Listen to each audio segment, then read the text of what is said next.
US-backed fighters report fierce resistance as they attack the last ISIS enclave in Syria. They launched an operation to seize Baghouz al-Fawqani on Saturday. It is a small Euphrates Valley town near the Iraqi border. It may also hold some of the most battle-hardened ISIS members determined to fight to the death. Well, CNN's Ben Wiedemann is on the ground covering this battle in a CNN exclusive. He joins me now live from eastern Syria. And Ben, you did have to pull back from the front lines there. Talk to us about what's been happening in the past few hours. Yeah, Rosemary, well, we woke up to the sound of heavy machine gun fire just down the road this morning where we were in our previous position, which was about 1.5 kilometers from the front line. We went up to the rooftop of our building where we've been doing live shots from, and bullets started zinging over our heads. And what appeared, we don't know if it was a bomb dropped by a drone or a mortar round landed right next to our building. And so we had to go downstairs, take cover, and eventually pull out of the position altogether. We've pulled back to a spot about 5 kilometers from there, and we've been able to take off our flak jackets and helmets, which explains why my hair's so messy. But nonetheless, we're on safer ground now. But what was happening was a serious counterattack by ISIS fighters. There were several V-beds or vehicle-borne explosive devices went off just up the street from us, and there were heavy rounds coming right down the main street leading to Baghouz al-Fawqani. We saw some of the SDF fighters were pulling back, although as we were leaving, it appears that they were trying to push back this counterattack. In fact, we saw two armored vehicles that appeared to belong to American special forces who were also going towards the front. So we've seen also lots of airstrikes in the area as well. But what ISIS was doing was taking advantage of the very heavy mist in the morning to try to retake ground they've lost in the last few days. And as we've seen, being at the front for several days, speaking to the fighters, they expect this may be a longer battle than some of their commanders were saying. They were saying perhaps today, perhaps tomorrow, the town would be retaken.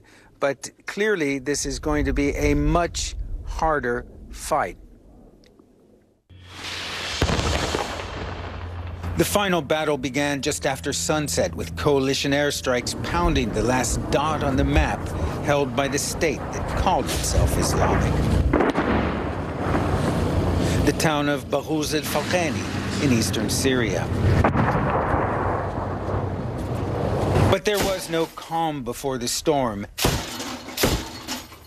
as gunners with the US-backed Syrian Democratic Forces rained heavy machine gun fire down onto ISIS targets,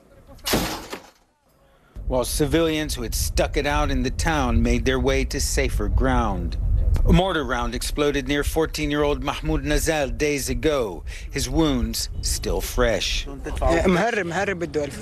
His brother Thamer says they couldn't afford to pay the ISIS fighters $1,000 apiece to leave, and thus had to sneak out under cover of darkness. An hour before the final push began, Arab tribal fighters danced, a useful morale-raising exercise, perhaps, before the coming battle. The bombing of the town continued throughout the night, intensifying at first light.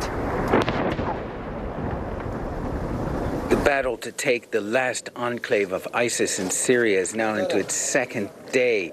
Syrian Democratic Forces have made good progress within the town, but they are encountering some resistance from the ISIS fighters. This despite the constant heavy coalition airstrikes on the town. But as the day wore on, the going got tougher and the airstrikes increased. It's a hit, he says.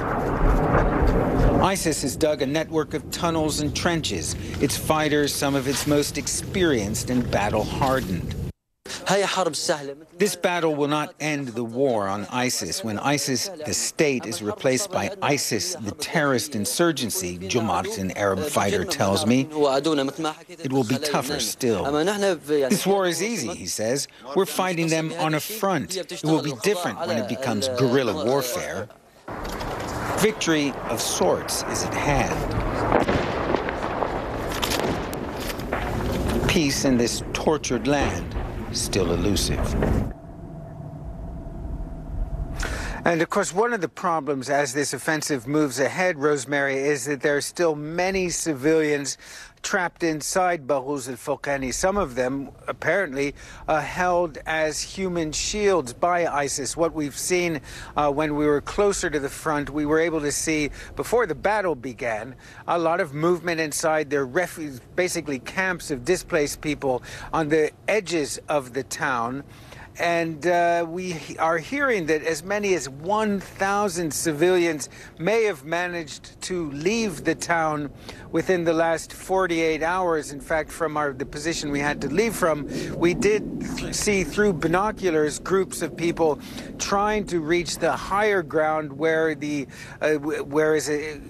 SDF has positioned and is prepared to take in these people. But really, the plight of the civilians as this battle goes ahead and as the bombardment, the bombing by the coalition continues, there's a very high risk of lots of civilian casualties in this battle. Rosemary? All right. Many thanks to our Ben Wiedemann. Do stay safe there reporting from eastern Syria. Appreciate that.